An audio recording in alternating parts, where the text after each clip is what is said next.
Welcome back to Garden Studio. I'm Tessa Pinner, a designer and gardener in upstate South Carolina, Zone 8A. The topic of today's video is spring pruning for hydrangeas. This is probably the question that I get more than any other gardening question. How do I prune my hydrangeas? When do I prune my hydrangeas? I don't know what kind of hydrangeas I have. How do I know what to look up? We are going to cover all of the kinds today. I have 4 kinds here in my garden that I'll walk you through one by one. There are 2 additional common kinds that I'll mention, the techniques for pruning those. There's Oakleaf Hydrangea, Bigleaf Hydrangea, which is the blue or pink balls, Smoothleaf Hydrangea, which are usually white, balls as well, and those are in the shade. I don't have those. There are climbing hydrangeas, panicle hydrangeas, and mountain hydrangeas, which are the more open lace cap format. So I will take you in order of the bloom sequence. We'll start with Oakleaf hydrangeas because those bloom first. Let's go. The first hydrangeas to bloom in the spring in my zone are Oakleaf Hydrangea, Hydrangea quercifolia. Quercifolia refers to the shape of the leaf, oak leaf, which looks like, it's a little hard to tell on this one, but it looks like the shape of a red oak leaf. So you can see already, it's the very beginning of March here, and I have new leaves coming. And in here is the future flower bud. I don't want to touch this. This is a hydrangea that blooms on old wood. The thing to do with this one, if you need to reduce in size, if say it's getting too rangy, you really want it smaller, you have to prune this one for reduction in fall. All I do in spring with an Oakleaf Hydrangea is come in and deadhead. So I'll use my smaller little snips here, just come in, I'll come in and deadhead. It's more cosmetic than anything. You can see essentially any spot where there was a bloom is defunct. This doesn't really affect the new growth, but I like to take them back just so there's a fresh, clean slate. So I come through. This one looks as if maybe it could use a prune all the way back because nothing is happening as far as new growth. So I'll take that all the way back to the main stem. People often ask me when to prune hydrangeas. I like to look until I see the new growth coming out, because what that tells me is which branches are vigorous and growing for this season. If there's a branch that did well last year, but nothing's happening on it, I might choose that one to prune out to revitalize the plant. I don't see many here that would be the case, but if you can see this one down here, the new growth, the first point of new growth is all the way back to here. So that's where I'll prune it. The first new growth on this is all the way back to here. So I prune it right above where I see the new leaves emerging. So this is one of my favorite things to do.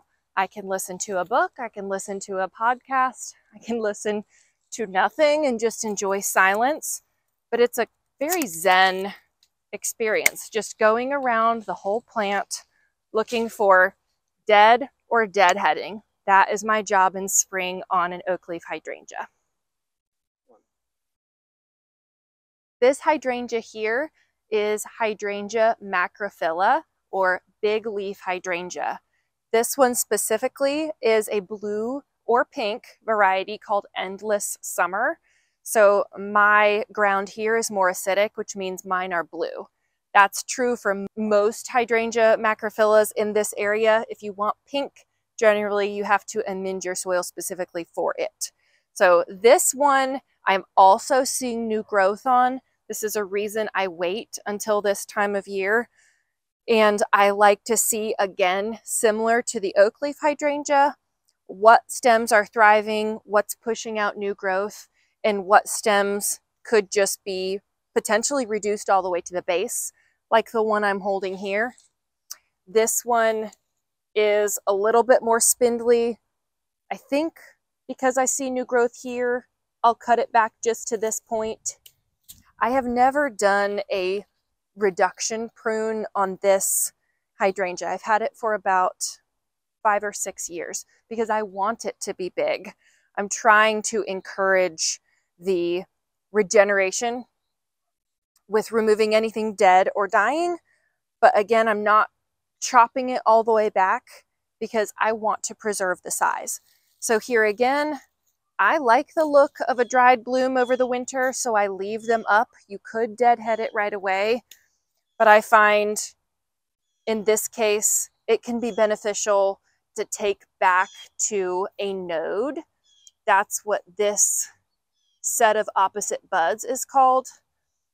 And that produces a sturdier bloom. So it will branch wherever I cut it. And that's true for most things. But if I have something that's already kind of wispy, I'll cut it back to where it feels sturdier so I don't have a lot of blooms that are just falling over come May. This one here, I'll take back to where I see the green. And this one, because it's so much taller than everything else, I will take back, probably don't want to harm these again. So I'll take it back to here because that will get it a little closer to where everything else is. And I should mention with Hydrangea Macri, this one specifically is bred to bloom on new wood. If this were an older heritage variety, say you move into a house with a garden that's 10 or 20 years old, it would probably be an older variety that only blooms on old wood, similar to the Hydrangea quercifolia. In that case, you might want to watch it for a year and look and see if it's setting buds in the fall, or just to be safe, prune it in the fall. Because if you have an older variety like that and you prune it now, you'll lose all of your spring blooms, which would be very sad. And I think that's what most people are afraid of. Can I prune my hydrangeas now? Well, the answer is, what kind of hydrangeas do you have? And then you'll know whether or not you can prune them. So these, because I planted them, I know what they are. I've watched them season after season, and this is what I do every year.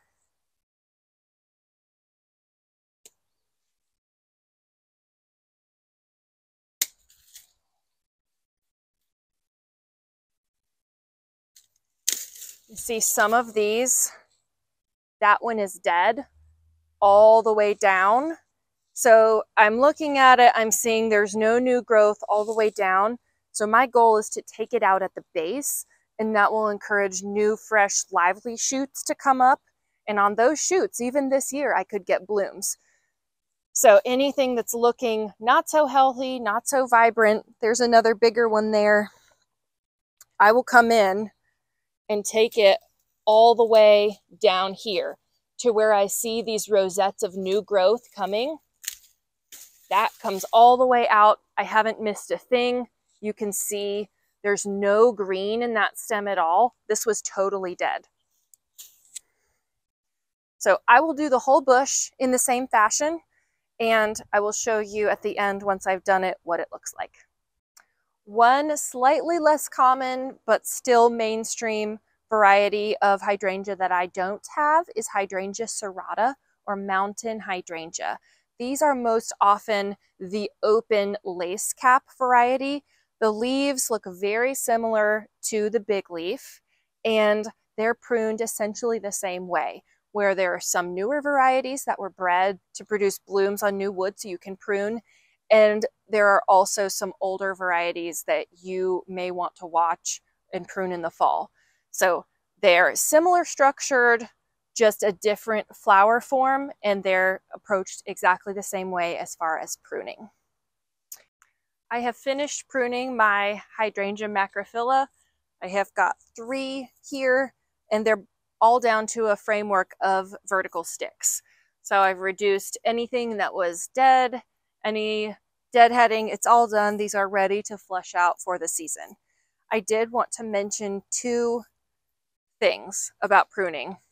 One is that if you are not sure if something is dead, now I didn't leave anything to demonstrate, but I will walk you through the process. Let's say this stalk right here showed no visible green, and you thought, this might be dead, this might not be dead, I'm not sure, and you are afraid to cut it all the way back to the base just in case. You can take it back by degrees. What I would do is cut it about 1/3 of the way down and look to see if there's any green inside the stem. Cut it back a little more, check again for green. And if you hit green, leave it, it's alive. If you hit brown with no green inside the stem, take it all the way to the base and you know you haven't lost anything.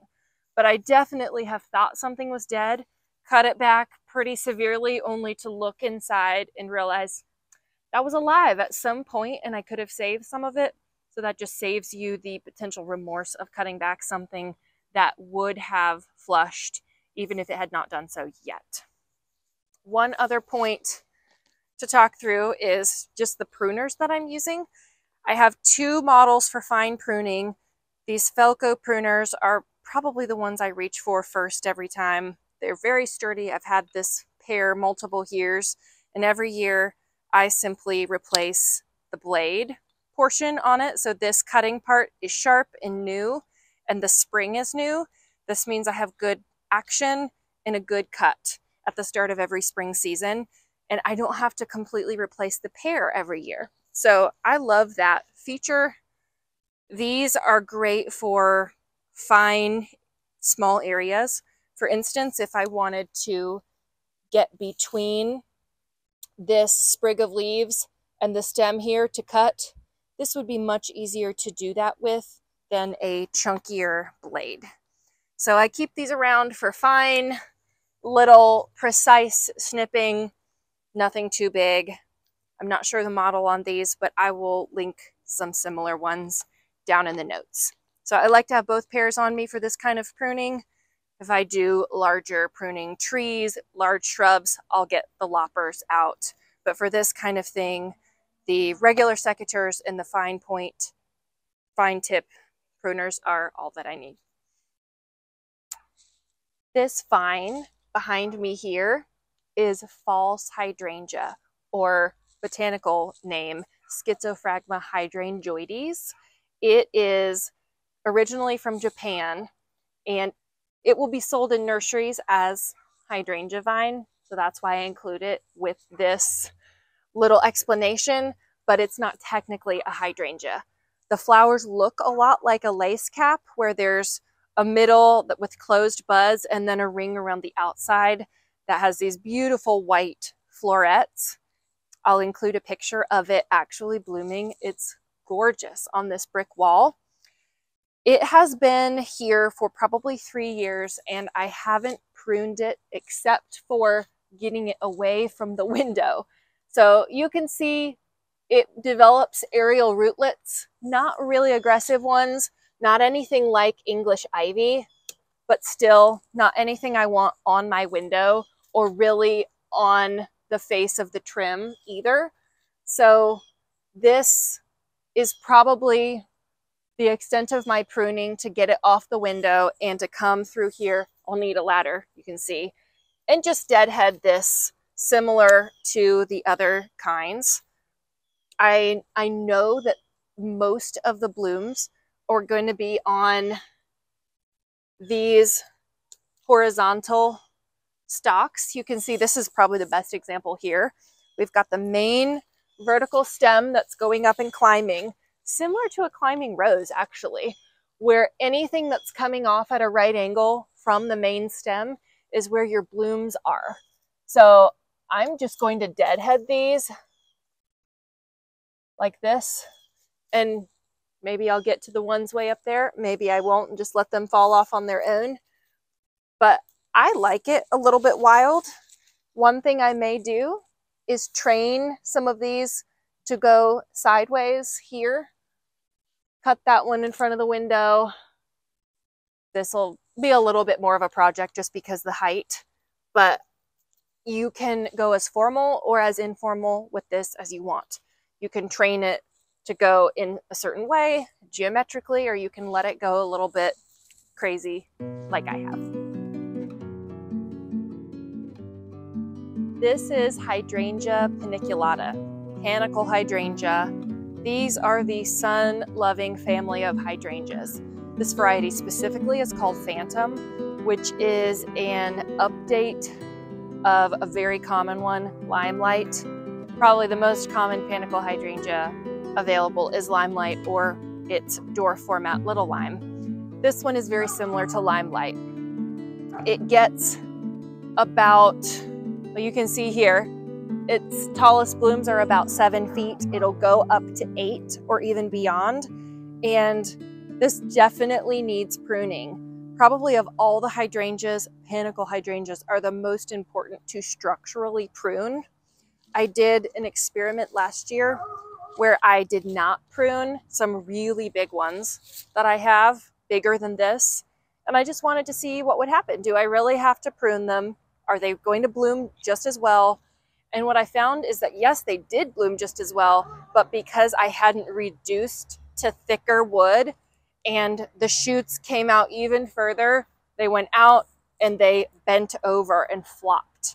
So structurally, pruning back does perform a service with these to getting the main body of the plant a little bit more reduced so that when it shoots out the new growth, it's not so far out there that it's going to fall. So the rule of thumb with most pruning is take it back 30%. That you can stretch a little bit with a Panicle Hydrangea. I have seen them reduced by half or even more if they're very mature specimens, and that's fine. I don't love the way that looks, a really butchered cut. I would prefer to come back and selectively take out some of the longer stems. With this kind, there becomes a web of crossing branches. So this will be a much more significant time investment. Still probably 15 minutes a shrub to do, but I will look at this and take out some things that look like they're crossing. Anything again that looks dead, I'll take it back to its base. And my goal is to have a more open, less twiggy looking framework by the time I'm done. So for sure, any of these big ones, I'll take back quite far. Again, I cut right above a node, which is the two opposite buds that come out. So if my fingers are the buds, cut right above so that you encourage that branch to send out basically 2 new branches on either side. Panicle hydrangeas bloom on new wood.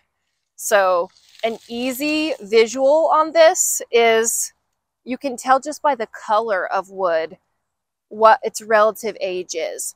The more rusty red-brown it is, the younger it is. The more gray, the older. So you can see this was last year. It shot all the way from the base and came up almost 6 feet of growth in 1 year. So this kind of, that's what you're working with this kind of hydrangea, is the structure of old and new and wanting to balance those. But it makes it easy because you can prune this one pretty much any time until it starts to set buds in late spring. The final hydrangea that I have not mentioned is Hydrangea arborescens, or smooth leaf hydrangea. That one is also white, but it is a shade hydrangea. It's quite similar to the look of Bigleaf Hydrangea, but the leaves actually are even bigger and not as shiny. And it too blooms on new wood. The most prominent varieties of that one are Annabelle or Incredible. Those are the 2 probably most commercially available hydrangea that would be in that category. So those are similar to this in that you can prune them in the fall, you can prune them in the spring. They're not picky as that goes. Other than that, the similarities end between this one and that one and the growth format. It's a better horticultural practice than just I'm going to cut it anywhere. These it would probably be okay to do that. But if you just look and say, okay, I am going to pay attention where these nodes are or where there's already a branch coming out and take it back there. Like this one, I'll start by taking it back to this branch that's already coming out and probably taking off some of these littles. I might take this one back here and just go around the whole bush once, step back, look at it, and come back for a second pass. Again, with this, I will show the finished result once I've spent a few minutes pruning it, so you can see essentially before and after. My best advice on pruning, if you know that you need to do it, is just to start. After the second, third, fourth cut, you will gain confidence. It won't be intimidating. I do not consider myself an expert by any means. I look at a shrub every time with a little bit of, okay, here we go, and just dive in. So I would consider this a first pass on this shrub. I may look at it tomorrow and go, how on earth did I miss that over there? Get out my secateurs and take it back a little further. But again, this is a first pass. This is a start. You can see it as opposed to this. How much more open the structure is. Dead, crossing, really old, really twiggy growth is taken out of this. And I'm trying to avoid anything too spindly at most of the ends. So ending on a little bit of a sturdier note, that so whatever new growth comes out has a base of strength. Hopefully seeing before and after of specific shrubs, what it looked like before it was pruned, what it looked like when I was done, was helpful as a gauge for what you might have in your garden. If you do have any specific further questions, please go ahead and ask those in the comments. I will read them, and if there's enough content to warrant a follow-up video, I'm happy to do it with any further advice. Thank you so much for watching. Have a great week.